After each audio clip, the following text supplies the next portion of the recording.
This week's headlines. The UK has passed a Hong Kong-style national security law that is much tougher. Meanwhile, the US national security law is giving the CIA the power to assassinate people. I'm not making that up. We'll also look at why Hong Kong is annoyed with some of its activists. And we'll meet the enforcer of America's national security law, a flying killer robot, which has been officially named after the Grim Reaper. I didn't make that up either. There's some curious stuff going on around the world just now. First, some people on the other side of the planet are angry about Hong Kong making use of its national security law. This law says that if you're working in secret for a foreign power to damage our community, you are a criminal. It's aimed at people who are working in secret for a foreign power to use or abuse their knowledge in a way that causes harm to our citizens.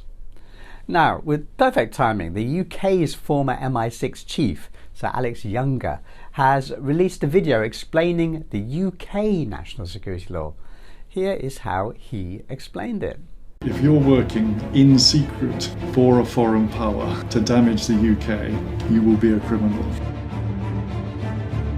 This is aimed at people working in secret for a foreign power to use or abuse their knowledge in a way that causes harm to our citizens. So, as you can see, it's the same thing. Except it's not exactly the same thing. You see, UK national security laws and anti-protest laws are much, much harsher than Hong Kong's ones. I've done an entire separate video comparing the two. The US, meanwhile, has a whole raft of national security laws, which again are astonishingly more draconian than Hong Kong's little gentle mild one. Let me give you just one example. US national security includes a policy called targeted killing. This allows it to execute people anywhere in the world. Yep, that's right. They can go wherever they like and bump people off. Sometimes with bullets, often with flying robot assassins. Well, haven't you heard about that? I have no idea. All I know is that the world is continually told that Hong Kong's super mild national security law is draconian, while the shocking policies of other countries are not mentioned.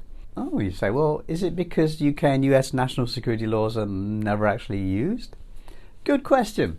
And the answer is UK and US national security laws are used to detain people every day, often at borders, but sometimes overseas. Here's a US example. Records show that in 2010 the CIA decided it wanted to kill a particular individual, but didn't want to bother with arrests and trials and extradition and human rights and all that stuff. So it received approval from President Barack Obama and bumped the guy off with a flying execution drone in September of 2011.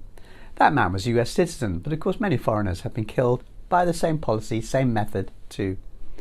Back to Hong Kong. What makes Hong Kong think some of their anti-government activists were working for foreign powers?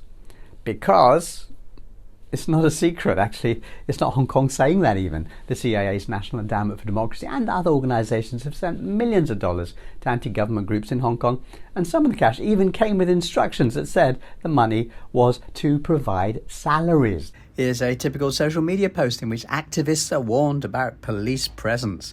It looks normal enough, but neatly hides the fact that the group's funding is from the US.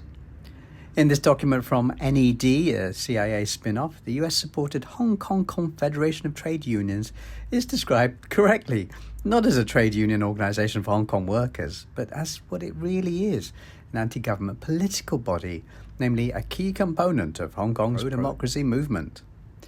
And here's one of many payments to Hong Kong's most active human rights group, American money providing a salary for a full-time worker.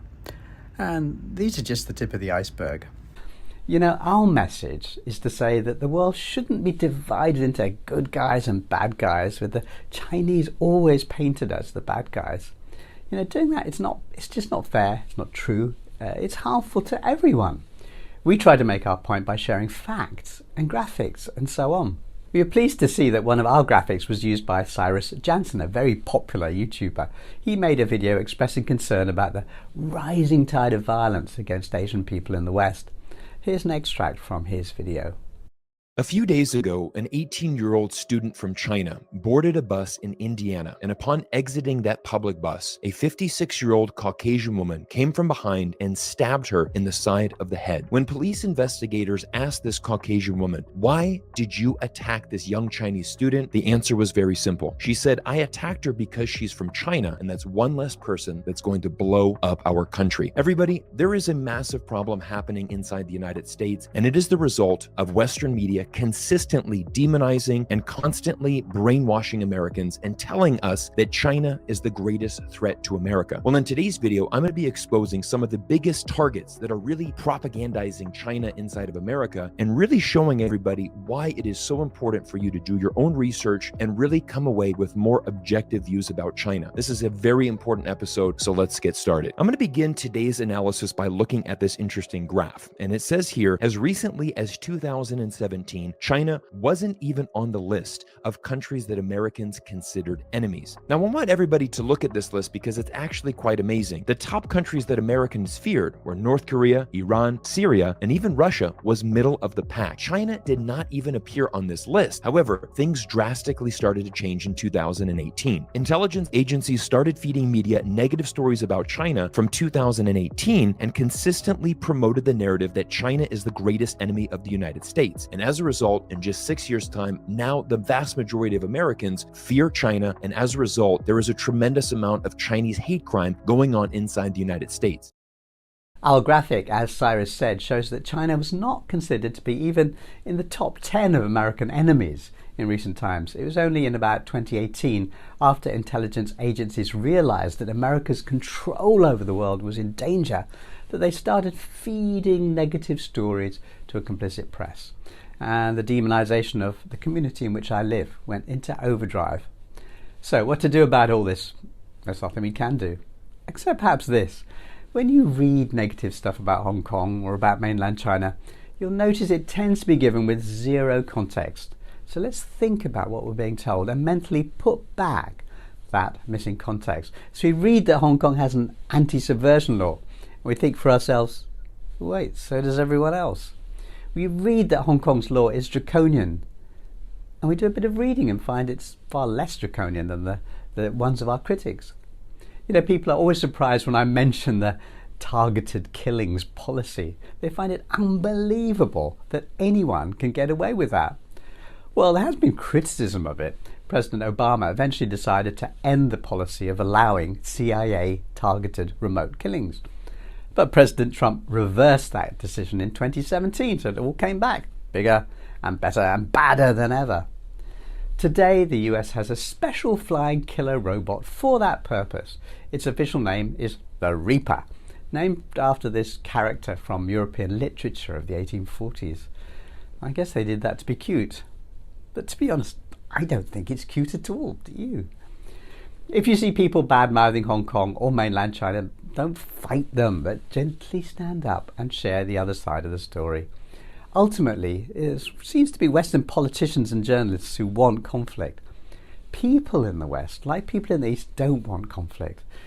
They want the opposite. We want the opposite. Please.